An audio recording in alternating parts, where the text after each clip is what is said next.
Hello everyone, a very good morning. Welcome back to Mission IS and PCS. I hope you guys are doing well. आज है 20th January 2024 and आज के इस video में हम current affairs के जो भी इंपॉर्टेंट क्वेश्चंस हैं उन सभी को डिस्कस करेंगे जो कि आपके आगे आने वाले कॉम्पिटिटिव एग्जाम्स में आपको बहुत ज़्यादा हेल्प करेंगे। तो चलिए शुरू करते हैं हमारा आज का ये क्विज। वीडियो में एंड तक बने रहिएगा। आज का जो हमारा फर्स्ट इंपॉर्टेंट क्वेश्चन है that is which state of India has recently introduced the Mukhyamantri Mahila उद्यमिता अभियान। भारत के किस राज्य ने हाल ही में मुख्यमंत्री महिला उद्यमिता अभियान शुरू किया है? तो इसका जो करेक्ट आंसर है दैट इज ऑप्शन सी। अभी आसाम की गवर्नमेंट के द्वारा एक स्कीम को लॉन्च किया गया है जिसका नाम है मुख्यमंत्री महिला उद्यमिता अभियान। काफ़ी इम्पॉर्टेंट ये स्कीम है जो रूरल वुमेन एंटरप्रेन्योर्स हैं, ऐसी महिलाएं रूरल एरियाज़ में, ग्रामीण इलाकों में जो कि अपना खुद का बिजनेस स्टार्ट करना चाहती हैं, तो उनको फाइनेंशियल असिस्टेंस प्रोवाइड करने के लिए ये स्कीम अभी हाल ही में आसाम की गवर्नमेंट के द्वारा लॉन्च की गई है। याद रखिएगा, आपसे क्वेश्चन ऐसे पूछा जा सकता है कि मुख्यमंत्री महिला उद्यमिता अभियान जो है वो कौन से स्टेट की पहल है, कौन से स्टेट गवर्नमेंट ने ये जो पहल है वो लॉन्च की है। तो ये जो स्कीम है वो लॉन्च की है, तो ये आसाम गवर्नमेंट की स्कीम है। अगला क्वेश्चन है which of the following language has been included as one of the classical languages of India under new education policy. निम्नलिखित में से किस भाषा को न्यू एजुकेशन पॉलिसी के तहत भारत की शास्त्रीय भाषाओं में से एक के रूप में शामिल किया गया है? तो इसका जो करेक्ट आंसर है दैट इज ऑप्शन बी। अभी हाल ही में जो पर्शियन लैंग्वेज है उसको इंडिया की जो क्लासिकल लैंग्वेजेस हैं उनमें शामिल करने की बात की गई है, उनको शामिल करने की का डिसीजन लिया गया है। अभी हाल ही में इंडिया के जो external affairs minister S Jaishankar जो कि 2 दिन की विजिट पर थे ईरान में, वहाँ पर इन्होंने इंडिया एंड ईरान के जो कल्चरल रिलेशंस हैं उनको हाईलाइट करते हुए दोनों देशों के बीच के रिलेशंस को मजबूत बनाने के लिए ये डिसीज़न लिया है कि जो पर्शियन लैंग्वेज है उसको क्लासिकल लैंग्वेजेस में शामिल किया जाएगा। अगर बात की जाए कि अभी कितनी कौन कौन सी लैंग्वेजेस हैं इंडिया में क्लासिकल लैंग्वेजेस, तो 6 लैंग्वेजेस हैं जिनके नेम्स आप यहाँ पर देख सकते हैं। तमिल, संस्कृत, कन्नड़, तेलुगु, मलयालम एंड उड़िया। ये सभी नेम्स बहुत इंपॉर्टेंट हैं। आपसे क्रोनोलॉजिकल वे में भी पूछा जा सकता है कि कौन सी लैंग्वेज को कब क्लासिकल लैंग्वेज का दर्जा दिया गया है। तो याद रखिएगा, तमिल जो लैंग्वेज है वो 2004 में क्लासिकल लैंग्वेज बनी, संस्कृत 2005 में, कन्नड़ 2008 में, तेलुगु 2008 में, मलयालम 2013 में एंड उड़िया 2014 में। और अभी पर्शियन लैंग्वेज को ऐड करने की बात की जा रही है। अगला क्वेश्चन है wings India 2024 Asia's largest aviation expo is recently inaugurated at what place. Wings India 2024 Asia का सबसे बड़ा विमानन एक्सपो का हाल ही में किस स्थान पर उद्घाटन किया गया है? तो अभी हाल ही में जो हैदराबाद यानी कि जो यहाँ पर एक एयरपोर्ट है बेसिकली, ये बेगम पेट एयरपोर्ट, वहाँ पर इसको जो कि एविएशन सेक्टर का लार्जेस्ट एक एग्जीबिशन है उसको यहाँ पर स्टार्ट किया गया है। 18 से 21 जनवरी 2024 तक ये इवेंट चलेगा। एशिया का लार्जेस्ट इवेंट है सिविल एविएशन के फील्ड में। तो याद रखिएगा, ये जो वेन्यू है वो आप लोगों से पूछा जा सकता है, बेगमपेट एयरपोर्ट हैदराबाद। एंड इस इवेंट की जो थीम है वो ये है, connecting India to the world in Amritkaal, setting the stage for India civil aviation at the rate 2047। तो इस थीम के बारे में भी आपको एक आइडिया होना चाहिए।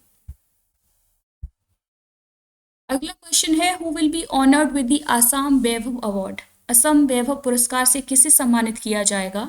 तो हमारे देश के जो former chief justice of India रहे हैं रंजन गोगोई, उनको अभी हाल ही में असम वैभव अवार्ड के लिए जो है इस सम्मान के लिए इनका नाम अनाउंस किया गया है, इनको सम्मानित किया जाएगा।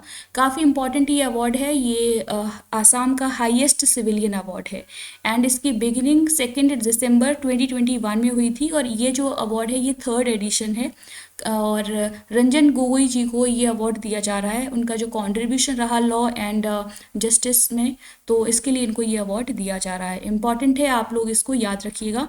इस अवार्ड में 5 लाख कैश प्राइज दिया जाता है एंड मेडिकल ट्रीटमेंट दिया जाता है गवर्नमेंट स्पॉन्सर्ड लाइफ लॉन्ग के लिए।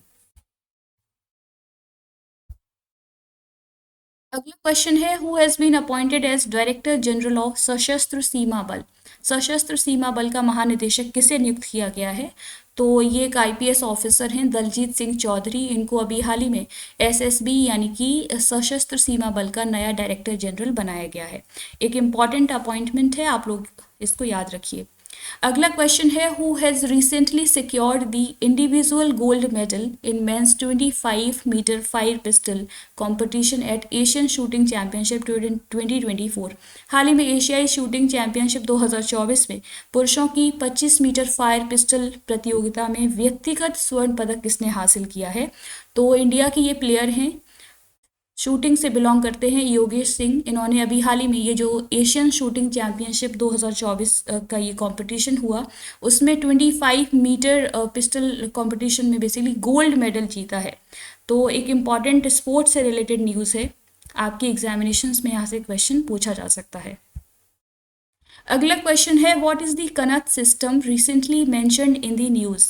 हाल ही में समाचारों में उल्लिखित कानात प्रणाली क्या है? तो ये जो सिस्टम है कनत सिस्टम, बेसिकली ये है एंशियंट वाटर सप्लाई सिस्टम। अभी हाल ही में ये चर्चा में है क्योंकि यहाँ पर जो अफ्रीका वाला रीजन है, जो ड्राई रीजन्स हैं, जहाँ पर सूखा है, जहाँ पर पानी की कमी है, तो ऐसे एरियाज़ में वाटर सप्लाई को फैसिलिटेट करने के लिए इस सिस्टम को अभी प्रपोज किया गया है एज अ सॉल्यूशन, कनत सिस्टम।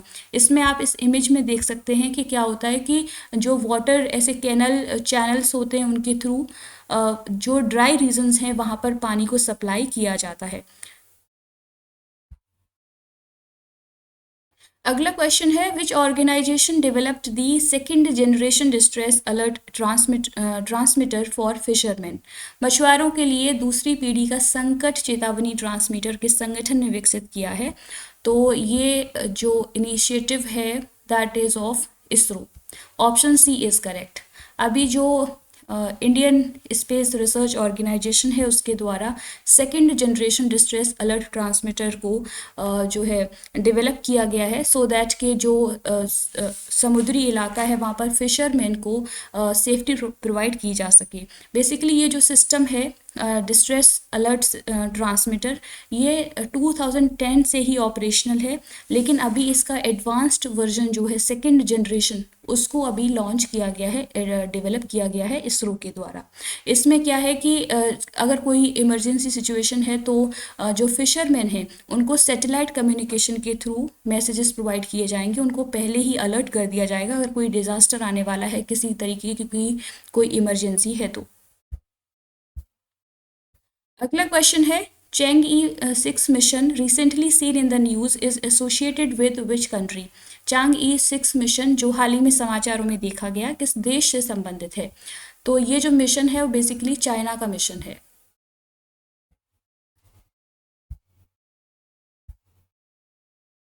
अगला क्वेश्चन है, who has been appointed as the first female neutral umpire by the ICC for a bilateral series.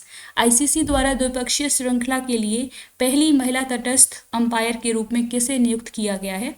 तो इसका जो करेक्ट आंसर है दैट इज़ ऑप्शन बी, सीवी रेडफर्न जो हैं, इनको अभी हाल ही में इंटरनेशनल क्रिकेट काउंसिल के द्वारा फर्स्ट फीमेल न्यूट्रल अंपायर बनाया गया है। और आगे आने वाले जो कॉम्पिटिशन्स हैं जैसे कि आईसीसी वुमेंस चैम्पियनशिप या फिर ये T20 इंटरनेशनल्स मैचेस, तो इनमें ये बिल्कुल निष्पक्ष होकर के इम्पार्शियल वे में ये यहाँ पर इसको लीड करेंगी। ये अंपायर बनाई गई हैं, काफ़ी इंपॉर्टेंट अपॉइंटमेंट है, आप लोग याद रखिएगा, पूछा जा सकता है आपके एग्जामिनेशंस में। प्रीवियस क्लास में जो आप लोगों से क्वेश्चंस पूछे थे उनके करेक्ट आंसर्स हैं, who has become first female to achieve the best environment officer award. तो इसका करेक्ट आंसर है दीपा भंडारी। सेकंड क्वेश्चन है, recently India did partnership with which country for the exploration of 5 lithium blocks. तो इसका correct answer है Argentina. तो ये थे आज के इम्पॉर्टेंट करंट अफेयर्स के क्वेश्चंस। होपफुली आपको ये वीडियो पसंद आई होगी। अगर आपको हमारा ये इनिशिएटिव पसंद आता है तो प्लीज़ इसको सपोर्ट कीजिएगा, लाइक कीजिए, शेयर कीजिए एंड सब्सक्राइब कीजिए हमारा channel mission IAS and PCS। And daily current affairs के क्वेश्चंस को सॉल्व करने के लिए जुड़े रहिए हमारे इस चैनल से। और अगर आप PDF लेना चाहते हैं तो हमारा जो टेलीग्राम चैनल है मिशन IAS एंड PCS, उसको ज्वाइन कर सकते हैं। Keep learning, keep practising. Thank you, take care, bye bye.